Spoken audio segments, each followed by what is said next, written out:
Nagma Mohammad Malik expressed her enthusiasm about Prime Minister Narendra Modi's upcoming visit to Poland. She highlighted that this visit is significant as PM Modi will be the first Indian Prime Minister to visit Poland in nearly 50 years, marking a historic moment in the bilateral relationship.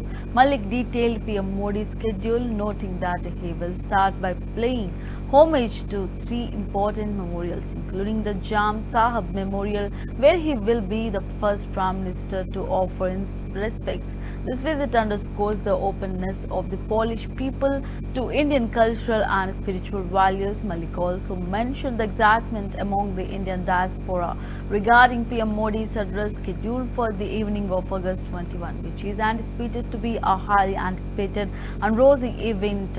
Following this, PM Modi will engage in comprehensive discussions with the Polish leadership, including a detailed meeting with Prime Minister Donald Tusk, after which both leaders will address the media. Important one, symbolically as well as practically. Prime Minister Modi has chosen to come to Poland and to, break this nearly half a century gap.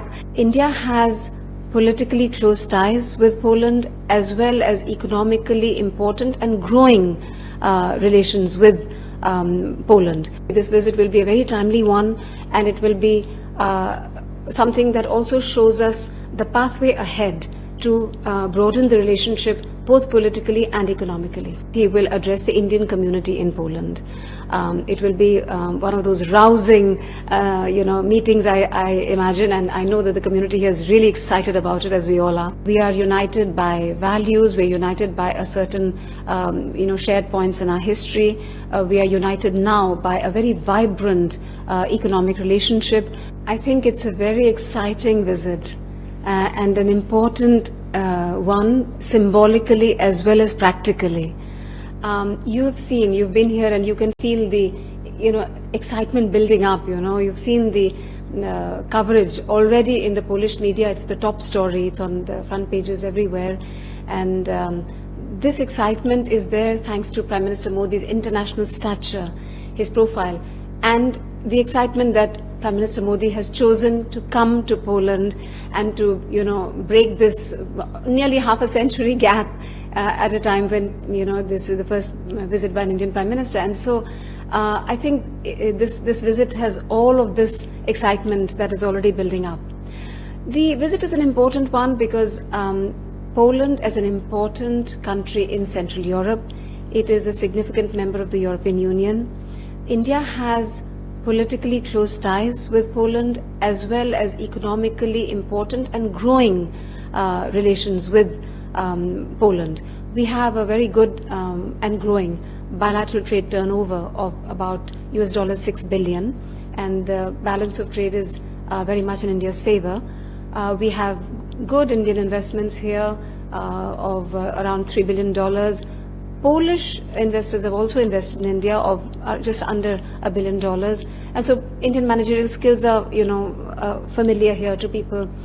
Another important element of the, Poland-India relationship is the openness of Polish people to our cultural and spiritual ethos, Sanskrit studies and the study of Indology, which is the study of the Sanskrit texts of ancient India. There is a great and very rich tradition of Indology in Poland that dates back 150 years. 1893 is when the first Oriental Institute was set up in Jagiellonian University in the south, in Krakow, and Sanskrit is being taught and studied and analyzed since then. So this is another great aspect of our relationship.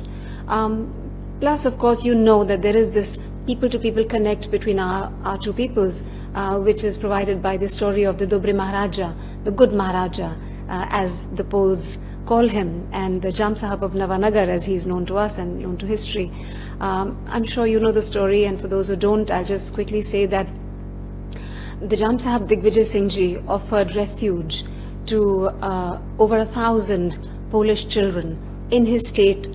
He set up a camp for them, the Balachadi camp, and over 1,000 Polish children lived there and they established what is called a little Poland. It was close to the Jam Sahab's summer residence next to the sea. And between 1942 and 1947, there were children there. And it was entirely thanks to the Jam Sahab's compassion in offering them this refuge. It was the Second World War. It was a time of difficulty. In Kolhapur also, in another state of India, there were about 5,000 Polish women and children who got refuge there. So these stories, the people who spent their childhoods in India and who now call themselves the Indian Poles, all of these, they are there. They cherish their memories of India, of growing up in India. It's a very exciting